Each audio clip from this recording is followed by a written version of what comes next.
Some of the darkest crimes in history never made the front page. Hidden in forgotten files and quiet towns are stories so disturbing, so unsettling, they were almost erased from memory. This video uncovers 30 chilling, true crime cases you've likely never heard before. Cases that defy explanation, expose the darkest sides of human nature, and raise questions that were never fully answered. From unexplained disappearances to meticulously planned murders, each story is more haunting than the last. These aren't just crimes. They're the kind of cases that stay with you. You're about to enter a side of true crime few dare to explore. This is 30 of the darkest true crime stories you've probably never heard before. Let's begin.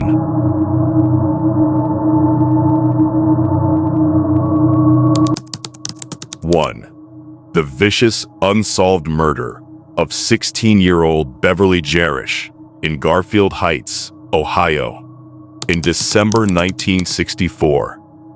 That appeared to be so specifically planned that authorities called it an assassination. According to Metro News, Beverly, apparently surprised while changing clothes, had been strangled with a rope and stabbed 42 times. Her clothing was yanked away from her torso, but she was not sexually assaulted. The county coroner ruled strangulation as the cause of death, but said the knife wounds would have been enough to kill her. It's believed that she had been stalked. 2.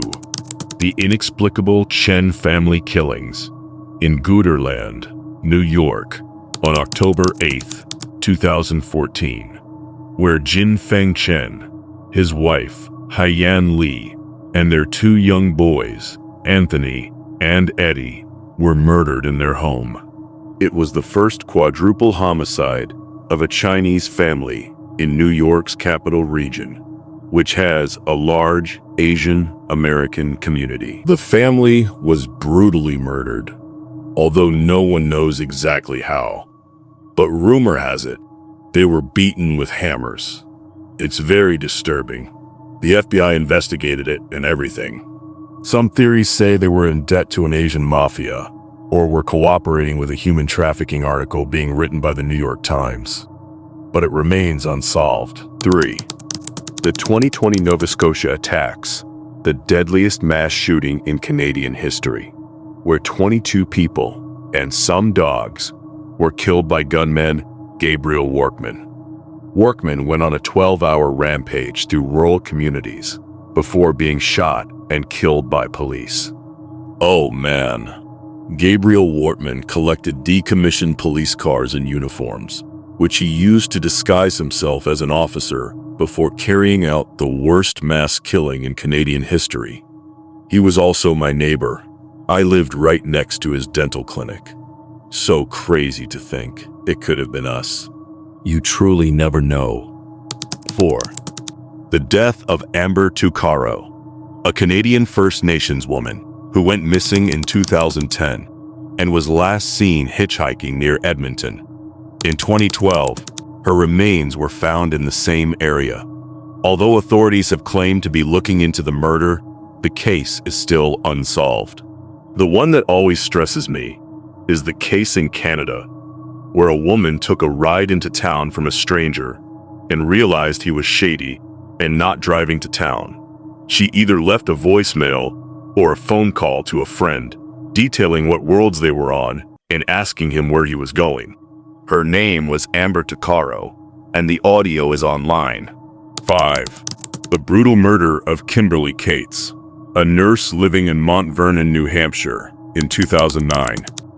The killers, 17-year-old Stephen Spader, used a machete to hack Cates to death. She was killed by 4 teenagers, while her daughter, who was also attacked, slept in the same room. Her daughter miraculously survived, and the 4 teens are in prison. But there was no reason, other than they said they wanted to know what it was like to kill. Terrible. 6. The Ripper Crew, or the Chicago Rippers, a group of 4 men who terrorized, abducted, mutilated, and murdered many women in the Chicago, Illinois area in the early 1980s. 4 men in a satanic cult, suspected of the murder of at least 17 women. The things they did to the bodies were gruesome. One of them was the last person to be executed in Illinois, anonymous. According to the Chicago Tribune, based on their own recorded statements and signature style of mutilating their victims, the group known as the Ripper Crew is thought to be responsible for the slayings of as many as 17 women and for an unrelated fatal shooting of a man in the early 1980s. Authorities said they stalked streets in Chicago and the west and northwest suburbs in a reddish-orange van in search of lone women to abduct. 2 of the men were sentenced to death. 1 was sentenced to 120 years in prison, and the 4th was released from prison on March 29, 2019. 7. The unsolved and suspicious disappearance of Daniel Robinson, a geologist in Arizona who was reported missing in June 2021. Robinson's Jeep was found, crashed, just a few miles away from his job site. According to Fox 10, throughout the last few years, there have been many reports of human remains being found in and around Buckeye, but none of them turned out to be the young man. Robinson's father, David, has been leading search efforts for his son, and dozens have joined in. 8. Bob Ward, a Florida millionaire who was convicted twice of killing his wife in 2009. Ward's wife, Diane, was shot to death, but exactly what happened is unknown. The prosecution argued that it was an intentional act, while the defense argued that the couple struggled over the gun. After his second trial, his daughters found what they believed was a suicide note, written by Diane when they were emptying out their house to sell to pay for the trial. It's been speculated that evidence was falsified in order to get a conviction, because he was tried immediately after Casey Anthony in the same courtroom, and people were angry.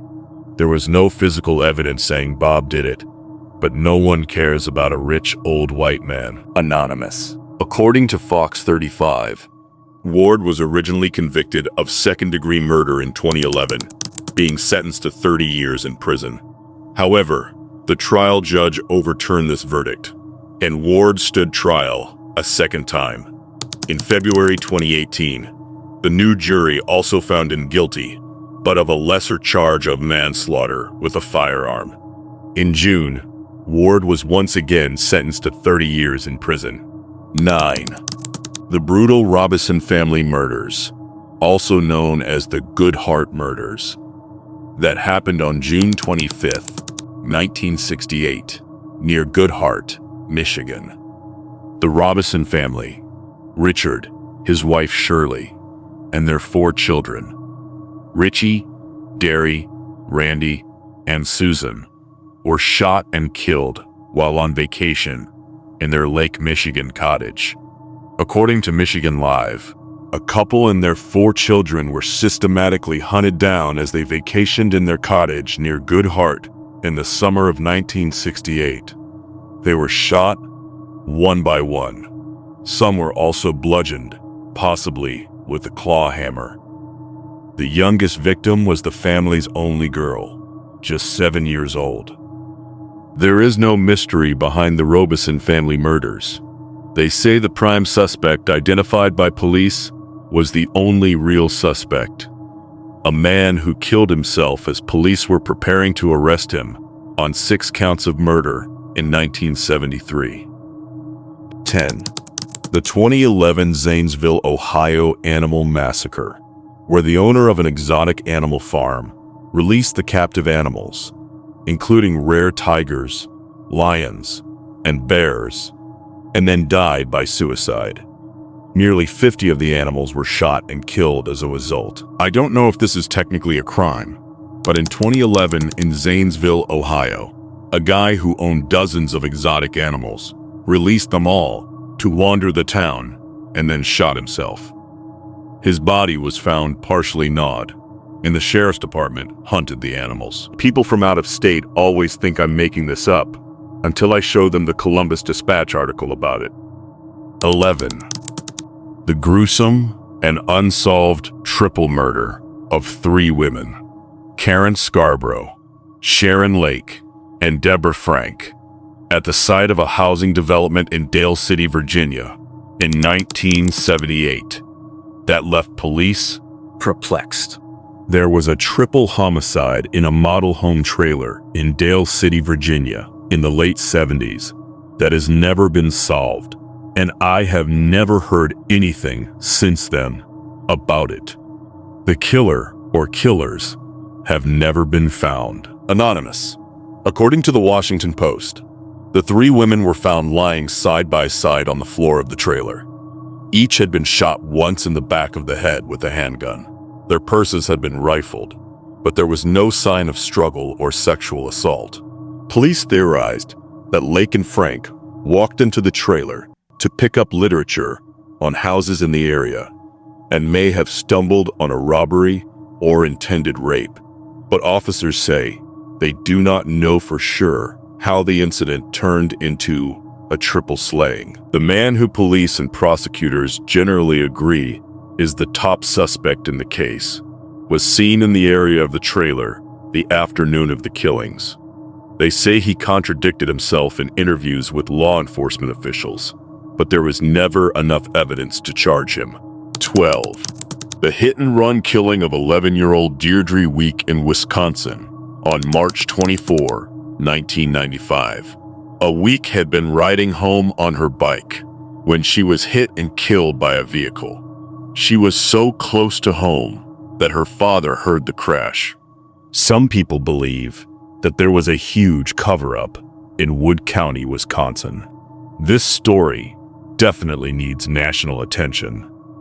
According to NBC News, a case file filled with thousands of pages of witness statements and reports detailing the investigation shows inconsistencies and mistakes, the family said.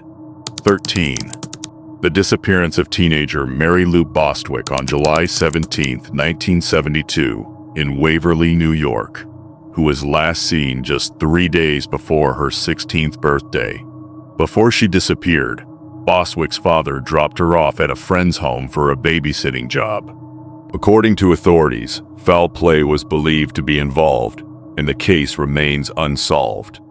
It was reported that 3 days later, Mary Lou's mother went to the house with her daughter's birthday cake and gifts, and the occupant said Mary Lou had never arrived there to babysit.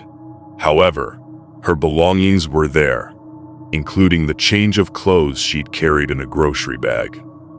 Interestingly, Mary Lou's mother believed her daughter's disappearance was related to the murder of another teenage girl, Sharon Costin, who went missing from Sayre, Pennsylvania in October 1973.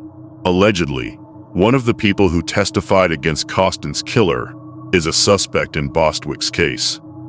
14. The disappearance of Jim Thompson, also known as the Silk King, an American businessman who changed the Thai silk industry during the 1950s and 1960s, then went missing one day. He built a silk empire, and one day, he went for a walk into the jungle and was never seen again.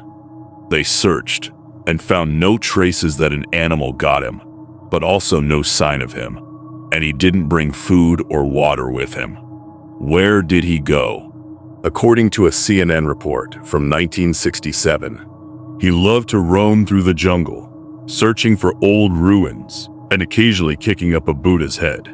One afternoon last week, when his hosts had retired to rest, he left their house without a word and went for a walk into the jungle. This time, Jim Thompson did not return. Alarmed when he did not show up by dark, the Lings, his hosts, called the police, who launched the most massive manhunt ever seen in the Malayan Mountains. Though there were some conspiracy theories at the time, including a suspected prior aborted kidnapping attempt, Thompson's disappearance remains unsolved. 15.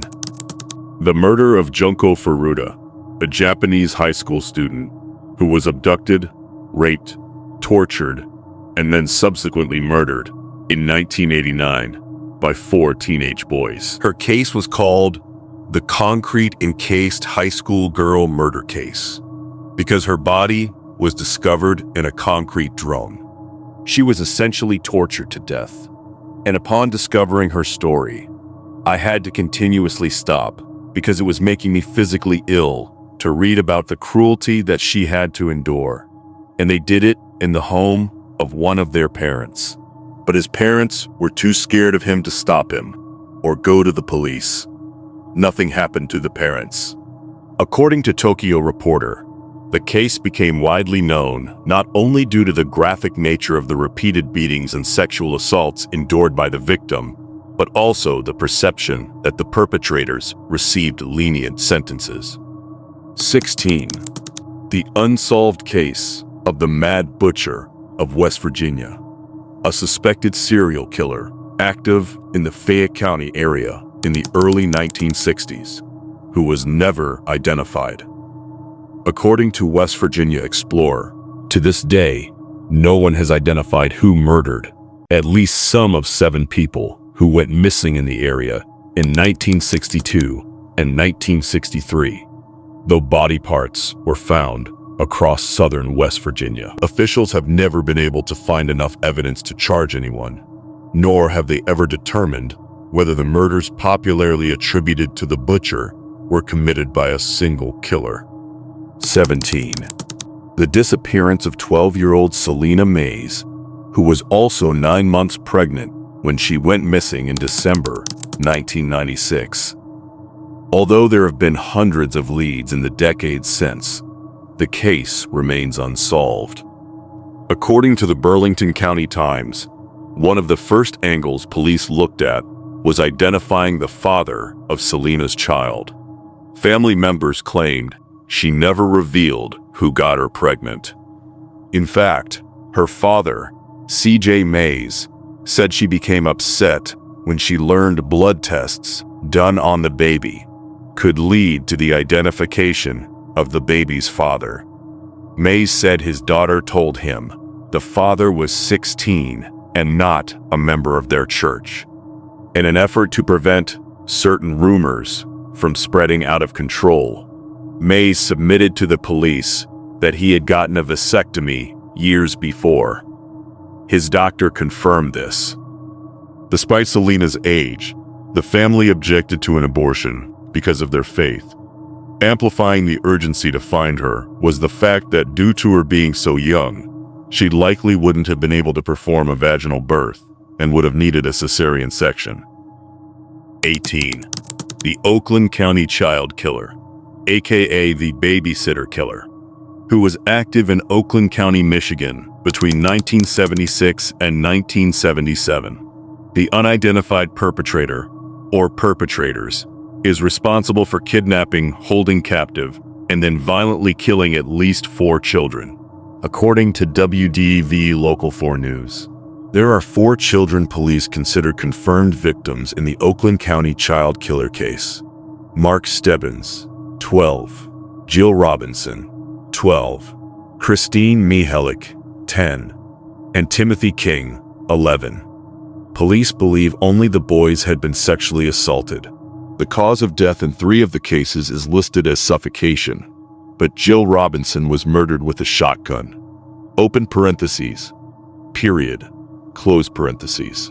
The investigation into the serial killings was the largest of its kind in U.S. history at the time. 19. The disappearance of 14-year-old Margaret Ellen Fox, who was last seen in Burlington, New Jersey in 1974. Fox went missing under strange circumstances, which involved a babysitting job interview with an unknown man. According to the FBI, Margaret Ellen Fox was last seen on June 24, 1974, after traveling by bus to meet with a man who called himself John Marshall and had advertised for a babysitting job. Margaret was planning to go by bus to have an interview with this man about babysitting his young son. The man's phone number was later traced to a payphone in a local supermarket. Margaret was seen getting on the bus in Burlington, New Jersey at approximately 8:40 a.m., but she has never been heard from again. 20. Derek Todd Lee, also known as the Baton Rouge serial killer, who was suspected of killing 7 women between 1998 and 2003 in the Baton Rouge area of Louisiana. Although he was linked to multiple deaths, he was ultimately convicted of 2 murders. According to WAFB, Lee was linked through DNA to the deaths of multiple women. He was convicted in 2 of those deaths. In 2004, he was sentenced to death in the 2002 first-degree murder of Charlotte Murray Pace, 22, of Baton Rouge. She was a graduate student at LSU at the time of her death. Lee was also convicted of second-degree murder and sentenced to life in the January 2002 killing of Geraldine DeSoto. Lee died in 2016 from heart disease. 21. The mysterious and unsolved disappearance of former Teamsters president Jimmy Hoffa, who had a history with organized crime. In July 1975, Hoffa, who had a history of being involved with organized crime, was a labor union leader and former president of the Teamsters Union, who disappeared on July 30th, 1975. Hoffa left his home that day in Lake Orion, Michigan, and allegedly met with reputed mob figures Anthony Tony Jack Galloni and Anthony Tony Provenzano. Although Hoffa called his wife from a payphone that afternoon, he was never seen or heard from again after that. The FBI soon got involved with the search for Hoffa, but he was never found and declared legally dead in 1982. 22. The kidnapping and murder of Amy Mihalovic in Bay Village, Ohio, in 1989. Her story was featured on the TV show America's Most Wanted, but still remains unsolved over 30 years later. This is a local case, so I don't know how much wider attention it got. In 1989, Amy Mihalovic was kidnapped in broad daylight from a shopping center in Bay Village by a man who arranged to meet her via phone call. There were various leads. For example, it could have been a man who worked at the local nature center, or someone who was calling other girls with unlisted numbers with similar stories to the one he caught Mihalovic with. My mom used to drive us past the shopping center Amy was kidnapped from regularly and told us the story every time. 23. The disappearance of 11-year-old Cody Haynes in 2004 from his father's home in Kitatis, Washington. It was reported that his father and his father's girlfriend were the last people to see Cody alive. The case is still an open investigation. His father and stepmother were prime suspects for his disappearance due to previous reports of child abuse and neglect. Cody was my former classmate before he got homeschooled, and I never forgot about him. His case deserves the attention it never got when he disappeared.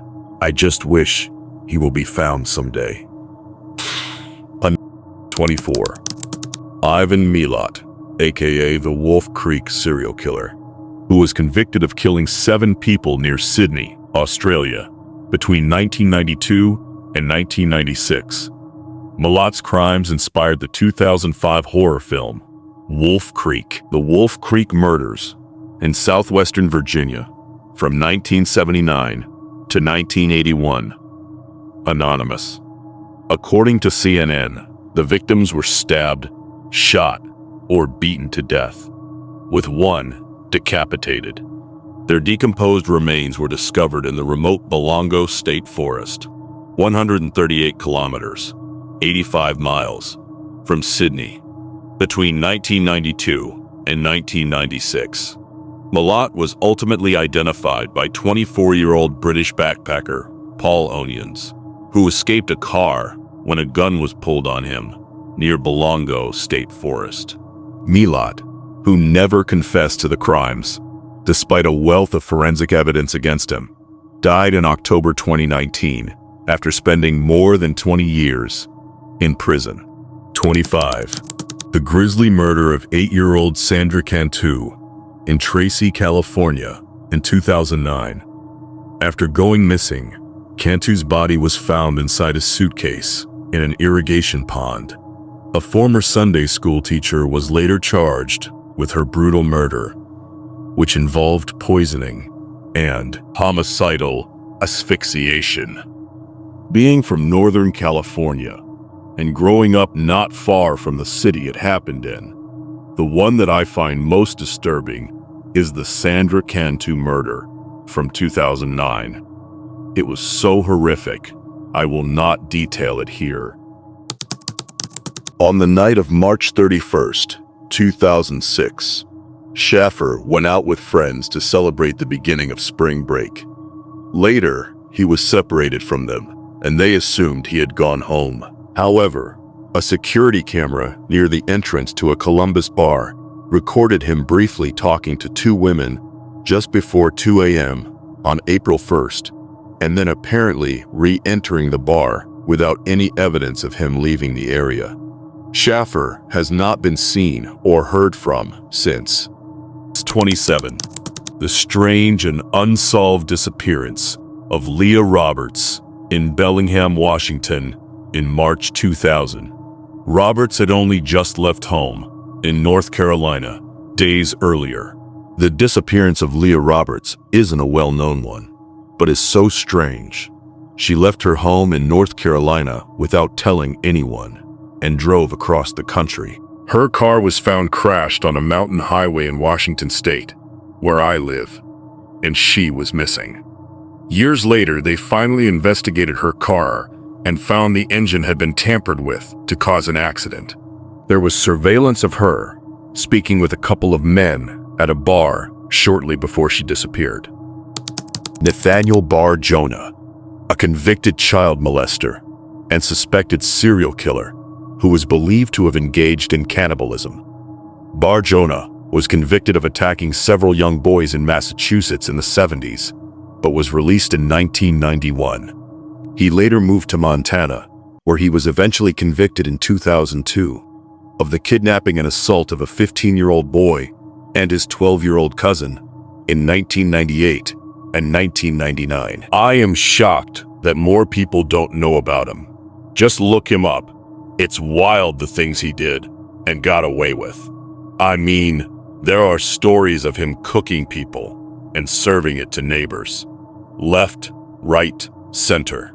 Anonymous, according to the Spokesman Review, police also considered Bar Jonah their chief suspect in the 1996 disappearance of a 10-year-old Great Falls boy, Zachary Ramsey. Murder and kidnapping charges against him were dropped in 2002. However, after the boy's mother said she was prepared to testify, she believed her son was alive. 39.